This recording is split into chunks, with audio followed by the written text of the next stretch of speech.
Pues nuevamente bienvenidos alumnos universitarios a esta penúltima materia de la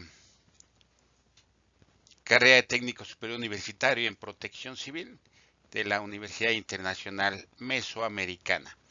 Como habíamos comentado en el capítulo anterior, la materia que estamos cursando es acerca de comunicación del riesgo. Ya vimos algunos conceptos importantes que es conveniente rescatar acerca de conceptos básicos de gestión del riesgo de desastres y vamos a hablar el día de hoy algo acerca de la comunicación que es parte fundamental eh, para poder capacitar a la gente, para hacerla participar junto con nosotros en materia de gestión del riesgo de desastre. Entonces, el día de hoy vamos a hablar acerca de la comunicación, algunos conceptos básicos de la comunicación.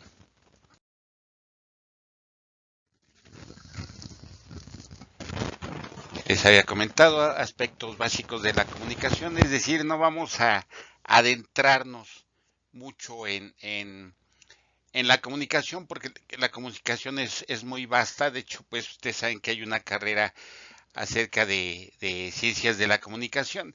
No es, no es nuestro fin hacer eso, sino simplemente hablar acerca de algunos conceptos básicos de comunicación que después vamos a integrar precisamente o vamos a interrelacionar con la gestión del riesgo de desastre para poder establecer estrategias que nos permitan hacer una adecuada comunicación del riesgo para las comunidades a las que nos debemos.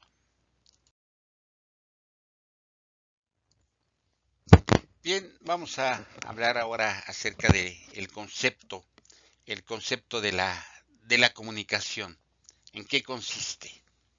Y bueno, la comunicación la podemos conceptualizar como una de las más importantes funciones sociales del ser humano, que le permite un intercambio de información entre las personas y además ofrece a estas la posibilidad de compartir con sus semejantes todo tipo de inquietudes, deseos, frustraciones, etcétera. La comunicación es el proceso por el cual se produce un intercambio de información que se da entre un emisor y un receptor y que además se utiliza un código común para su entendimiento. Entonces, como aquí lo menciona, esta es una de las funciones más importantes de la sociedad en su conjunto. Y además, en cuestión de gestión del riesgo de desastre, también forma parte muy importante de nuestra materia, porque sin la comunicación no podríamos hacer llegar los contenidos, hacer llegar la información a nuestro público objetivo, a la gente a la que queremos llegar, a la ciudadanía, a las comunidades, a través de todas las formas que tenemos de utilizar esta comunicación para poder intercambiar o dar información hacia la gente para que ellos tengan precisamente esta información y la puedan utilizar para su beneficio. Entonces, la comunicación es una de las más importantes funciones sociales del ser humano. Existen muchas definiciones de comunicación dependiendo del autor que ustedes lean. Sí, nosotros vamos a ocupar esta que me parece sencilla, pero también muy acertada. Bien, vamos a hablar ahora de los elementos que deben de existir o que intervienen para que haya comunicación humana. ¿Por qué decimos comunicación humana? Bueno, porque se ha comprobado que hay algunos animales que también tienen comunicación, no como nosotros, pero sí la tienen para que ellos puedan relacionarse con sus manadas. Entonces, por eso decimos aquí la comunicación humana. Vamos a ver esta imagen donde se encuentran los elementos que se necesitan para que exista una comunicación. El primero es el emisor. El primero es el emisor, que es la persona que crea y emite el mensaje mediante el proceso de codificación. Es decir, ese proceso de codificación es a través de un código que solamente las gentes que lo conozcan se pueden comunicar. Este código, por ejemplo, puede ser el lenguaje español, el lenguaje inglés, una lengua nativa, una lengua indígena. Es el código a través del que se transmite la información entre las personas. Después tenemos de este lado un receptor, donde nos dice que el receptor es quien recibe la información, esta información que es enviada por el emisor y la decodifica, es decir, el emisor la manda con una codificación, el emisor es el que la decodifica para comprenderla, es decir, una vez que el código es conocido por el receptor, él decodifica ese código y entiende el mensaje. Después tenemos precisamente el mensaje, que es la información concreta que el emisor comunica al receptor. Ese mensaje puede ser corto, puede ser largo. Muchas veces entre nosotros de niños jugamos al famoso teléfono descompuesto, donde precisamente se trata de ver algunos de los problemas que tiene la comunicación para que esta no se dé. Precisamente lo que yo les comentaba, esas barreras que existen a veces para la comprensión de los mensajes y una mala decodificación. Entonces, el mensaje es la información, ¿sí? La información concreta que el emisor emite y que se la comunica al receptor. Después nos habla de un canal. El canal es el medio por el que se envía el mensaje. El canal puede condicionar la forma del mensaje, ¿sí? Por ejemplo, si utilizamos un teléfono celular, si ustedes se van a Twitter, que únicamente permite 140 caracteres, pues mucha gente lo que hace es utilizar abreviaturas o inclusive, por ejemplo, para decir que ponen la K, para decir T ponen la T únicamente sin la otra letra. Entonces, eso, señores, es un código que a veces no entendemos o actualmente mucha gente se comunica con emojis. Ujú. Y si nosotros no entendemos precisamente ese código, pues no vamos a comprender el mensaje, no lo vamos a poder decodificar. Y como aquí dice, el canal puede condicionar la forma del mensaje. Es decir, por ejemplo, si ustedes utilizan eh, WhatsApp o Telegram, pues, no, pues ahí ya nos permite incluso mandar imágenes, mandar textos. Entonces, dependiendo del canal que ustedes que ustedes utilicen, esto condiciona la forma del mensaje. Por ejemplo, en el caso de la comunicación oral, a veces los mensajes deben de ser cortos, debe de hacerse una pausa para ver si la otra gente está comprendiendo el mensaje, si su decodificación está siendo adecuada, ¿no? Entonces, esto es el canal que nos está hablando aquí. Después, el contexto, ¿sí? El contexto, es decir, en qué situación se da. Este contexto se trata de la situación externa, es decir, una situación que si bien interviene en la comunicación, no, no forma parte, por ejemplo, del mensaje, ¿sí? Se trata de la situación externa que rodea el acto comunicativo y que puede ayudar a la comprensión del mensaje o incluso modificarlo. Este contexto, por ejemplo, imagínense que ustedes llegan a una pollería, a donde venden pollos rostizados, y ven ustedes los pollos que están ahí dando vueltas y le dicen a la persona que está allí despachando, disculpe, son pollos, ¿qué creen que les vaya a decir? Ujú. O señor, eso que está usted vendiendo es café. Entonces, ese es el contexto en el que se da y que sí es necesario porque a veces eh, debemos de hablar dentro del contexto en el que nos estamos desarrollando. Hay veces que la gente habla, eh, habla cosas diferentes cuando se está en un contexto contrario, por ejemplo, ¿no? Por ejemplo, yo muchas veces le he dicho a la gente cuando cuando se capacita en cuestión de formación de instructores, nuestros gestos deben de ser acordes con lo que estamos nosotros diciendo. Por ejemplo, si yo digo que, que la cosa que estoy o el mensaje que estoy mandando es serio, pero hago una cara de risa, es el contexto. Ajá, es el contexto que la gente va a comprender, ¿sí? Es algo que yo estoy externando. Ujú. Y la gente va a decirme, oye, espérame, me estás diciendo que es serio, pero tú te estás riendo, entonces, ¿cuál es el contexto que debemos de tener en este caso? Entonces, eso es lo que se refiere al contexto. Y por último, el código. El código, que es el sistema de signos que emplea el emisor y el receptor para intercambiar la información. Y como gente que nos dedicamos a la gestión del riesgo, que sabemos que debemos de llegar a comunidades. Por ejemplo, estamos en la Ciudad de México.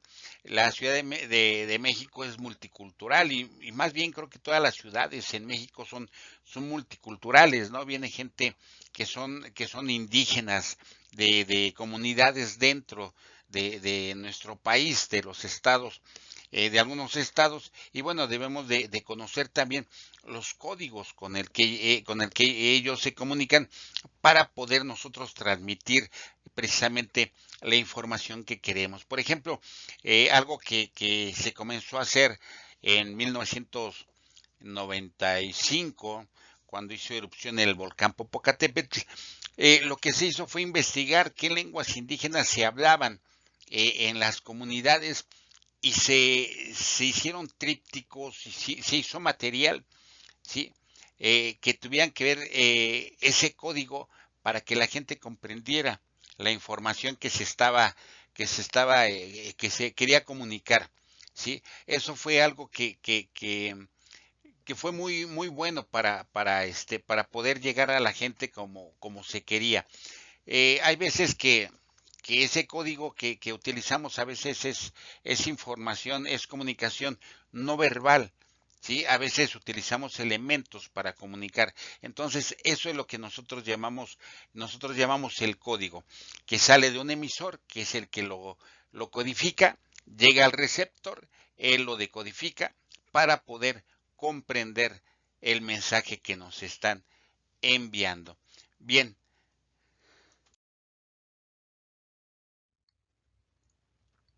bien, así también la comunicación tiene ciertas características que se deben de cumplir para que se pueda decir que existe una comunicación, no buena, no mala, simplemente existe, ¿no? Y uno de los primeros o de las primeras características es la presencia de un emisor y un receptor, ¿sí? Esto es para que se produzca la comunicación, debe haber alguien que dirige un mensaje y alguien que lo recibe. Si únicamente hay una persona que lo emite, pero no hay nadie que lo reciba, pues no existe la comunicación, no hay un proceso comunicativo en este caso. La siguiente es el intercambio de información. ¿Sí? Este intercambio de información se da entre las partes involucradas. Se dan y se reciben conocimientos, experiencias, sentimientos, ¿sí? Y en general algún tipo de comunicación que tiene cierto significado. Esto es muy importante, ¿no? A veces decimos es que lo que estás diciendo es intrascendente, ¿no? Tal vez intrascendente para nosotros, pero para esa persona que lo está comunicando es trascendente. Entonces debemos de estar precisamente en ese contexto junto con él. Entonces, este intercambio de información es dar y recibir información. El siguiente elemento es la mediatez. ¿Qué es la mediatez? ¿Sí? La mediatez dice que puede establecerse de manera directa e inmediata, es decir, cara a cara o de manera indirecta y diferida, o sea, a través de medios como la carta, el correo electrónico, los mensajes de voz, entre otros. Pero esa es una cualidad, una característica que tiene la comunicación que se puede dar de forma inmediata, cara a cara, que son las conversaciones que todos tenemos en el trabajo, cuando vamos en el camión, cuando nos encontramos un amigo. Eso nos habla precisamente de esta mediatez. Algo que es muy importante y que debe de existir en todo el proceso comunicacional es la retroalimentación. Los roles del emisor y receptor se intercambian, es decir, el emisor transmite su mensaje, el receptor lo decodifica, lo entiende y a su vez retroalimenta al receptor, volviéndose el receptor y el receptor emisor, es decir, se invierten los papeles. Y en toda comunicación, a menos que sea, pues no sé, un soliloquio u otro concepto de comunicación u otra forma de comunicación, no podemos hablar precisamente que exista una retroalimentación. ¿Sí? Después tenemos como característica la búsqueda de las respuestas. ¿Sí? Se puede tener muy variados propósitos. La comunicación casi siempre tiene un objetivo o tiene como objetivo el provocar una respuesta. Esa respuesta es una respuesta deseada en el interlocutor o los interlocutores. Es decir, cuando ustedes hacen un proceso comunicativo, también estamos buscando una respuesta y esa respuesta posteriormente se convierte en esta retroalimentación que estamos comentando. ¿Sí? Esta respuesta se vuelve retroalimentación. Esa respuesta que estamos buscando nosotros se nos transmite como emisores por el receptor y posteriormente nosotros nos volvemos nuevamente emisores para pasársela al receptor. Entonces, toda comunicación lo que busca es una respuesta. Y lo que buscamos nosotros con la comunicación del riesgo es precisamente eso. A través de la información que nosotros proporcionamos, lo vamos a ver más adelante, es buscar una respuesta, pero una respuesta adecuada a situaciones que nosotros les vamos a hacer de conocimiento de la gente. ¿Sí? Esta respuesta que nosotros estamos buscando es un cambio en actitudes, un cambio en hábitos, pero esa es la respuesta que nosotros buscamos cuando nosotros damos a la gente información de la tarea o de lo que nosotros nos dedicamos. ¿Sí? Después tenemos la irreversibilidad.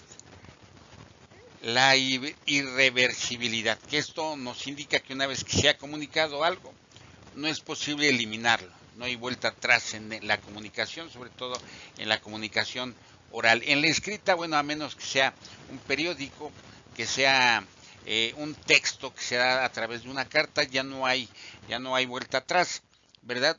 Por ejemplo, en las comunicaciones de WhatsApp, por ejemplo, ya se pueden borrar mensajes, los SMS no se pueden borrar, Telegram no sé si se puedan borrar mensajes cuando uno se equivoca, pero esta irreversibilidad quiere decir que cuando nosotros transmitimos algo, ¿sí?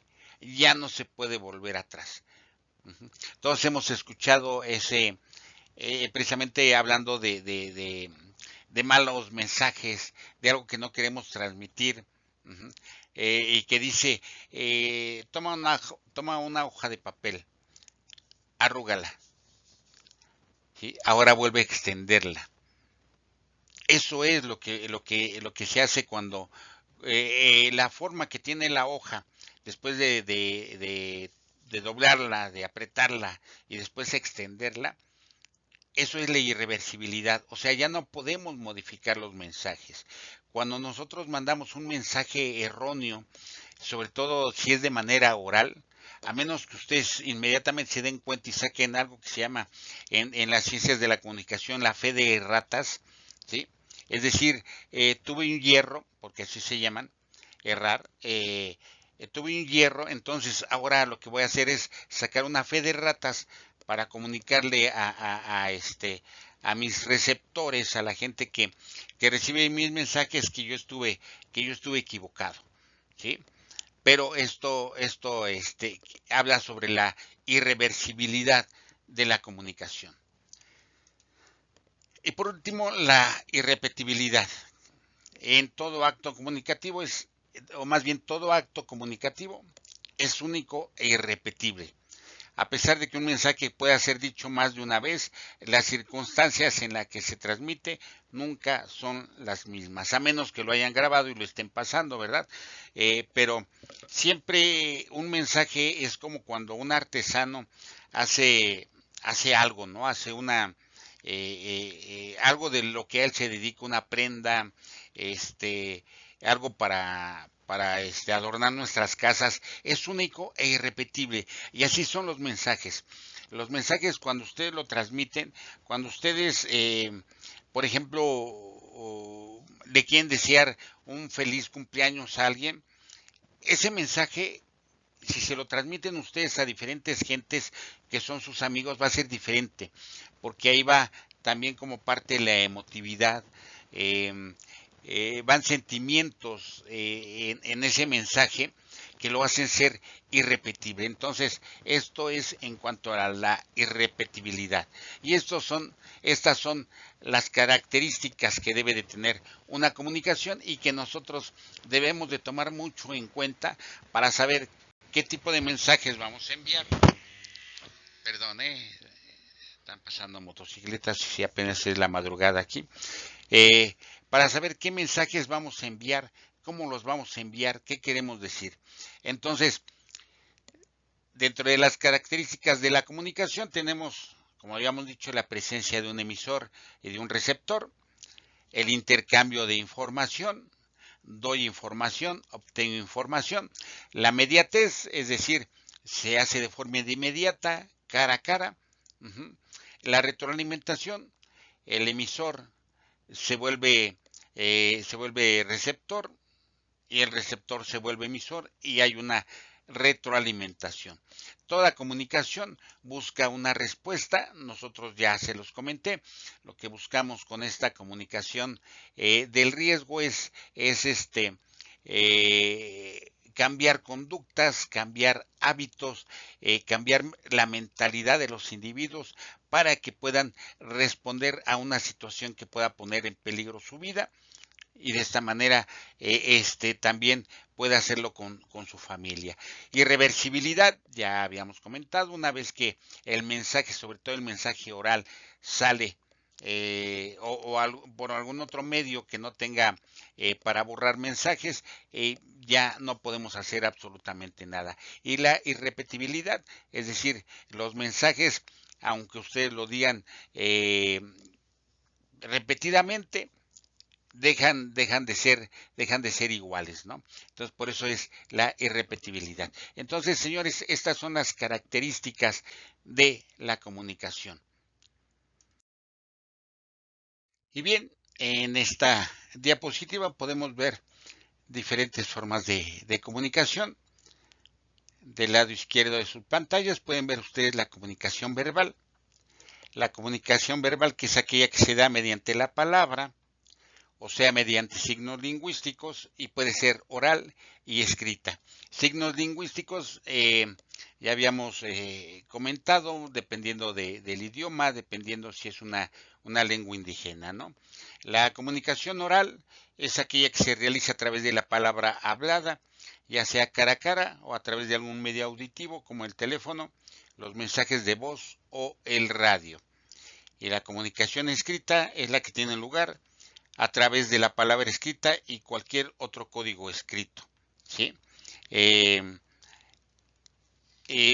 Cualquier otro código escrito existe, por ejemplo, el lenguaje braille para las gentes que son personas con discapacidad visual, ¿sí? Entonces, eso es lo que tiene que ver con la comunicación escrita. Y después también tenemos la comunicación no verbal, esta comunicación no verbal, perdón, que se realiza por medio de eh, de dibujos, como aquí los tenemos, y que nosotros utilizamos lenguaje no verbal, señores. Acuérdense de los señalamientos que utilizamos en materia de protección civil, de acuerdo con la norma, con la NOM, perdón, norma oficial mexicana 003 de la Secretaría de, este, de la Secretaría de Gobernación, que son signos y símbolos a utilizar en materia de protección civil y de comunicación. Y aquí vemos alguna comunicación no verbal, donde vemos imágenes de carreteras, estos son carreteras, y hace mucho tiempo, cuando ustedes iban a sacar su licencia, precisamente uno de los exámenes consistía en que les ponían a ustedes diferentes señales, diferentes imágenes como las que aparecen aquí, y ustedes tenían que decir en qué consistía cada una de las señales. Y aquí lo vemos y que es muy importante en nuestra materia en gestión de riesgos, la comunicación a través de imágenes.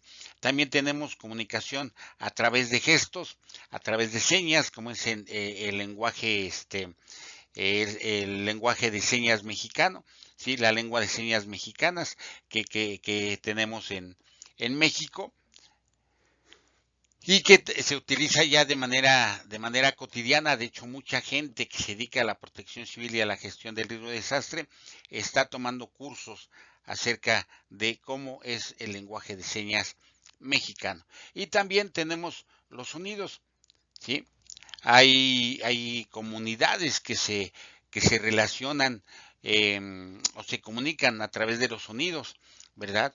Hace mucho tiempo hay un tamborcito como el que vemos aquí, nada más que ese no es acostado, es un tambor de pie que se llama el llamador.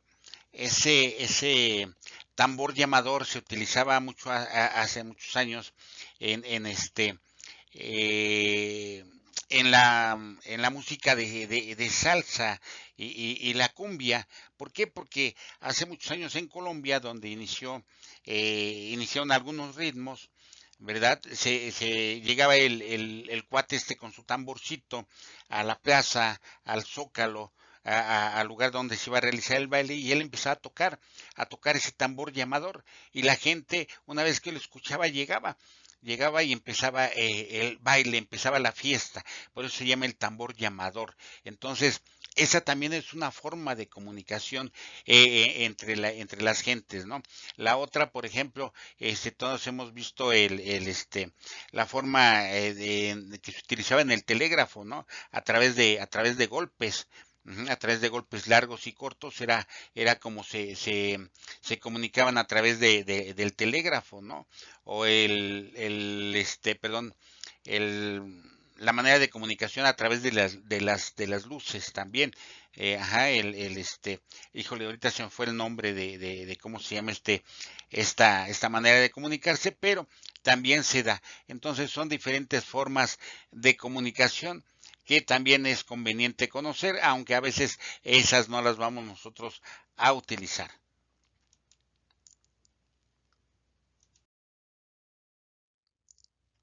Vamos a ver ahora por qué esta comunicación es importante, y aquí se está comunicando el riesgo.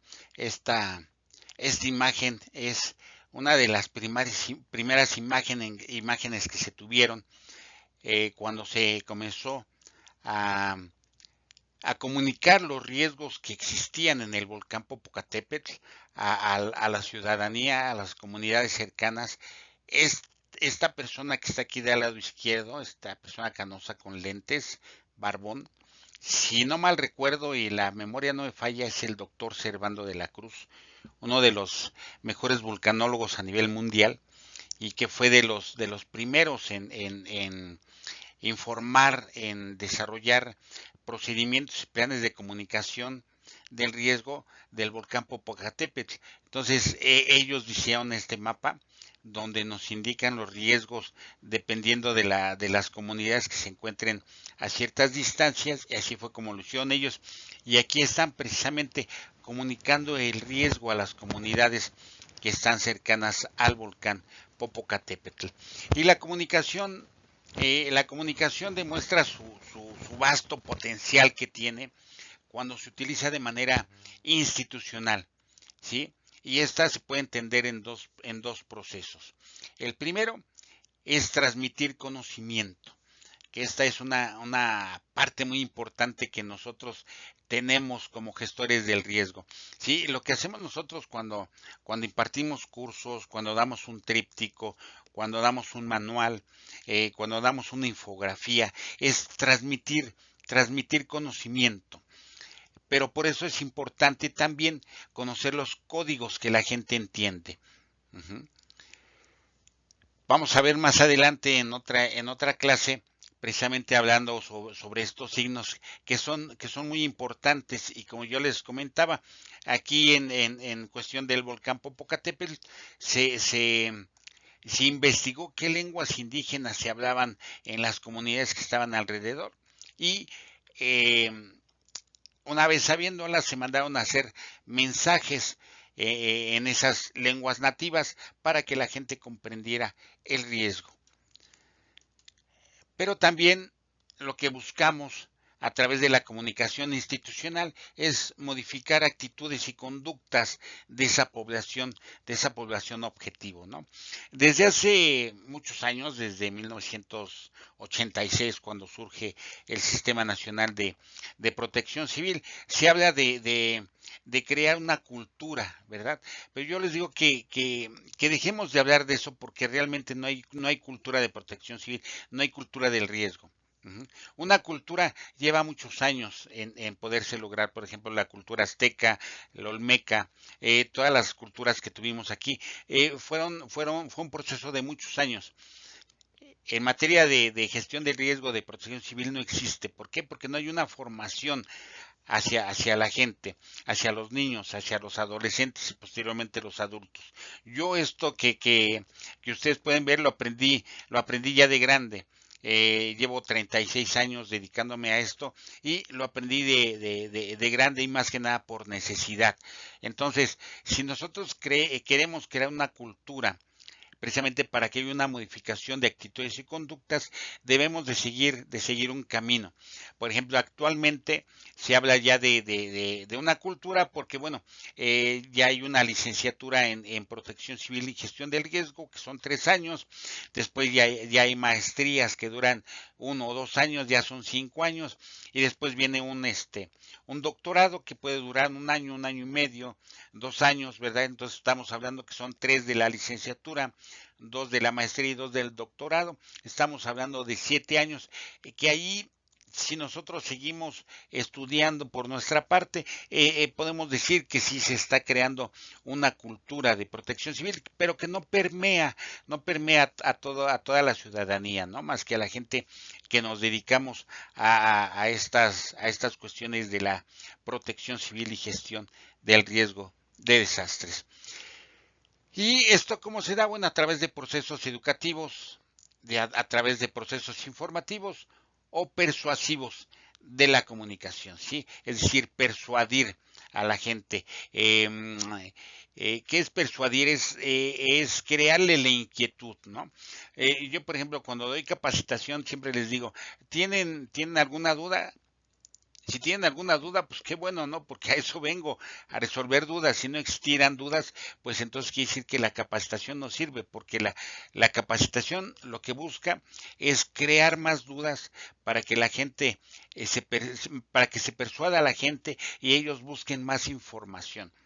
Por eso yo siempre les digo, al final de algunas de las materias mías viene la bibliografía, y eso no es para presumirles todo lo que leí para poder darles la clase, sino es para que ustedes, una vez que vean los videos, traten de buscar la información, los manuales que se mencionan ahí, y ustedes los lean, u otras veces se les manda a ustedes la información para que la lean y ustedes puedan diseñar sus resúmenes y estudiar. Entonces, esta es la parte más importante donde la comunicación demuestra su potencial cambiando conductas, transmitiendo el conocimiento a través de procesos educativos, informativos o persuasivos. Bien, vamos a hablar ahora acerca de un concepto muy importante en materia de gestión de riesgo de desastre y que es la comunicación efectiva. La comunicación se tiene que saber si es efectiva o no y tiene que cumplir ciertas características para que esta comunicación sea efectiva. ¿Sí? Aquí vemos gente que va uniformada con la bandera de México. Debemos suponer que es un servidor público de alguna institución. Y pues bueno, una de las primeras características que debe de existir para que esa comunicación sea efectiva es la confianza mutua. ¿Sí? Es decir, la gente que se pare frente al grupo de ciudadanos para transmitir conocimiento, para transmitir información, para transmitir el mensaje, debe de ser de confianza, debe existir una confianza entre el emisor y el receptor para que esa comunicación sea efectiva. Algo que es muy importante, señores, es quitarse esos delirios de grandeza que tenemos cuando vamos, o que tiene la gente cuando va a las comunidades rurales, ¿verdad? Decir, es que yo vengo de la ciudad y en la ciudad es diferente, ¿no? Porque a partir de ahí ya no existe la confianza. Uh-huh. Porque nos estamos creyendo superiores a la gente. Entonces, lo primero que tenemos que hacer es romper el hielo con la gente. Y esto todos los que nos hemos tomado un curso de formación de instructores lo sabemos. Debemos de comenzar nuestra capacitación, nuestra comunicación, rompiendo precisamente esa barrera primera que es el rechazo. Cuando ustedes llegan a las comunidades a dar información, a capacitar, la gente de esas comunidades o de las comunidades rurales es muy recelosa con la gente que llega de fuera, ¿no? Los fuereños nos decían antes. Entonces, lo que debemos de hacer nosotros es, a través de ejercicios, rompehielos se llaman, ¿sí? Crear una confianza entre el emisor y el receptor o los receptores que vamos a tener ahí, ¿no? Y una vez que nosotros podemos hacer esto, ya podemos decir que hay una confianza mutua. Y afortunadamente y actualmente la gente de protección civil, la gente de bomberos, la gente de algunos servicios de emergencia, a excepción de la policía, perdón porque que lo diga yo así, la gente nos tiene mucha confianza, señores, y siempre vamos a hablar con la verdad. A eso se refiere la confianza mutua. A veces dice la gente, es que eres muy crudo cuando le dice a la gente que si no se capacita se va a morir. Pues es que de otra manera se lo puedes decir, ¿sí? Hay que hablar con la verdad, no hay que ocultar nada. ¿Por qué? Porque la gente confía en nosotros como autoridad. Después debe de haber un interés compartido, ¿sí? Un interés compartido. ¿Y cuál es ese interés en el caso de la gestión de riesgo de desastre? Pues en primera, salvar la vida de las personas, evitarles los daños que pudieran tener en su persona, ¿sí? Posteriormente, tratar de evitar daños en sus bienes y después en su entorno, ¿no? Como decimos nosotros, mientras no me pase nada a mí, lo monetario y lo material pasa a segundo plano. Entonces, ese interés debe ser un interés compartido. Por eso, como lo vamos a ver en las clases más adelante, debemos de saber a través de una investigación, de estudios, cuál es el interés que la gente pueda tener en la gestión del riesgo, en la protección civil, para nosotros poder adentrarnos eh, ¿cómo podríamos decir? En la dinámica de su comunidad y poder capacitarlos a través de ese interés compartido, ¿no?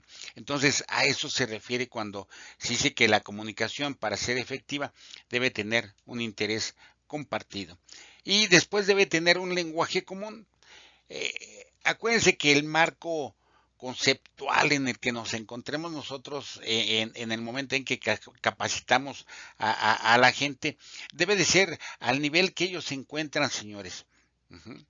Imagínense, llego yo a dar un curso y en la comida le digo a la gente, oye, ¿me puedes pasar el cloruro de sodio? Híjole, pues la gente se va a quedar así, ¿no? La gente que sepa, pues me va a pasar la sal, pero la que no va a decir, oye, pues de qué me estás hablando, ¿no? Entonces, la manera en que ustedes utilicen el lenguaje debe ser un lenguaje común de acuerdo al marco conceptual y académico en el que se encuentran las gentes. Hace muchos años decía el CTA, el controlador de tráfico aéreo Carlos Sainz Luna, que a muchos científicos les hacía falta bajarse su tabiquito y hablar de manera común con la gente, ¿no?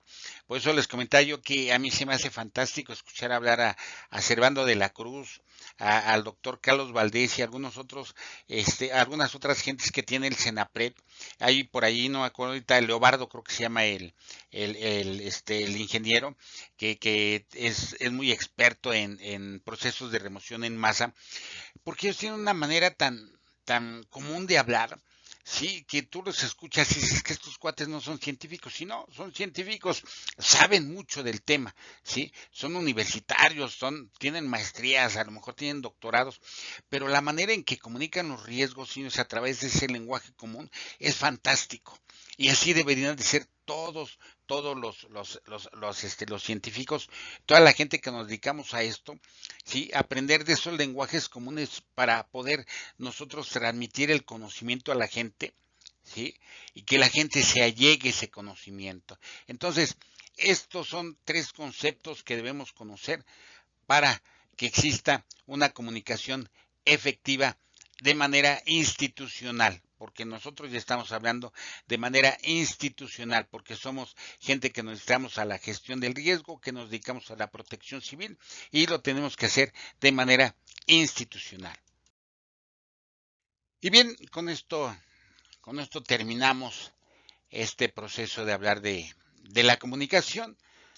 Eh, Como podemos ver, es algo, se puede decir rápido, porque no tratamos de que ustedes lleven una materia específica que se llame ciencias de la comunicación, no, sino que sepan, porque más adelante también van a ver otros conceptos de comunicación, pero ya aplicados a la gestión del riesgo de desastre. Esto es ahora sí que nada más una probadita para que les ustedes inquietud. Van a tener por ahí algunos textos que van a leer para adentrarse más en todo este proceso de comunicación y que de alguna manera les va a ayudar también a comprender para poder utilizar ustedes todas estas herramientas que nos da la comunicación y poder lograr una comunicación efectiva, una comunicación eficaz que vaya hacia la gente, ¿no? A través de un lenguaje común, del uso de códigos adecuados, ¿verdad? Y transmitir sobre todo los mensajes que nosotros eh, que nosotros queremos transmitir. Yo le digo a la gente, porque mucha gente se preocupa, oye, ¿cómo le decimos a la gente qué es el riesgo, qué es la vulnerabilidad, qué es la exposición? No, espérame, a la gente no le interesa saber qué es el riesgo, ni qué es la vulnerabilidad, no. A ella lo que le interesa es a qué peligros están expuestos, qué amenazas pueden impactar en su comunidad y qué deben de hacer ellos para prevenir, para responder y en caso de ser afectados, cómo pueden ellos reconstruir su vida, reconstruir su vivienda, reconstruir todo aquello que resultó dañado. Sí, a la gente no le interesa la epistemología del riesgo y que el riesgo es incertidumbre y que se puede dar o no se puede dar. No, eso no es para la gente, eso es para nosotros. Esto es muy dentro de nosotros, ¿sí? Hace algún tiempo tomé un curso que impartían en Perú que precisamente hablaba sobre mapas de riesgo comunales. cuando lo expuse en Facebook me empezaron a decir todos los expertos, es que no, eso no es riesgo, esos son peligros. Sí, yo lo sé, ¿sí? Pero estamos hablando de mapas comunitarios del riesgo y a la gente no le interesa cómo definimos el riesgo. A ella lo que le interesa es a qué amenazas o a qué riesgos está expuestos. Ujú. O sea, a la gente no le interesa que el riesgo sea incertidumbre o que lo definamos como incertidumbre. A la gente lo que le interesa es si está o si tiene el riesgo de incendio o si tiene el riesgo sísmico o si tiene el riesgo de inundación. Eso es lo que le interesa a la gente, no la definición, ¿vale? Entonces, por último, este concepto me pareció muy bueno, donde se dice que la comunicación, y yo aquí le pondría la comunicación en la ciencia, aunque aquí dicen que es el acto de provocar respuestas. Y esto es muy cierto, ¿no? Nosotros nos comunicamos para obtener una respuesta de él o los receptores que se encuentren en ese momento en una capacitación. Y sobre todo en una capacitación sí hay mucha retroalimentación, porque hay gente que tiene muchísima experiencia y aquí es otra de las cosas que deben ustedes de tomar en cuenta para que haya una confianza mutua. A veces la gente nos habla de sus conocimientos ancestrales, ¿sí? De todo eso que ellos tenían como respuesta. Si quieren ustedes vaga de cómo responder a ciertos fenómenos, pero sin embargo lo tienen, señores. Entonces no hay que echar en saco roto toda esa experiencia ancestral que tiene la gente. Hay que escucharlos, hay que pasarlos de ese conocimiento ancestral al conocimiento actual y tratar de establecer una interrelación, señores. Eso es lo mejor que pueden ustedes hacer para que su comunicación sea efectiva y para que haya una confianza mutua, señores. Todo ese conocimiento ancestral, esas respuestas ancestrales a los fenómenos que se presentan en las comunidades, si ustedes lo toman, ¿sí? Y lo interrelacionan con lo actual, que es la gestión de riesgo de desastre, y de esa manera le dan la vuelta y se lo devuelven a la gente, señores, es el mejor acto de confianza mutua que puede haber y se van ustedes a ganar a la gente. Pero siempre escúchenla. La gente tiene algo que decir cuando ustedes le dicen, oigan, ¿y a qué riesgo están expuestos? Aunque les parezca extraño, o a qué peligro están ustedes expuestos. La gente lo sabe, no en las palabras que nosotros como expertos utilizamos, pero la gente tiene conocimiento, la gente lo sabe. Entonces, con esto cierro mi participación de esta clase, de esta segunda clase, con esta frase que se me hizo muy, muy ad hoc, que nos dice, la comunicación es el acto de provocar respuestas. Fue un pequeño esbozo de lo que es la comunicación. Sí, más adelante vamos a ver otras partes, otras este, características de esta comunicación, ya hablando de una comunicación, pero de una comunicación de riesgos. Entonces, por mi parte, terminamos esta segunda clase. Espero que sea de su agrado y recuerden que tienen que estudiar para su examen.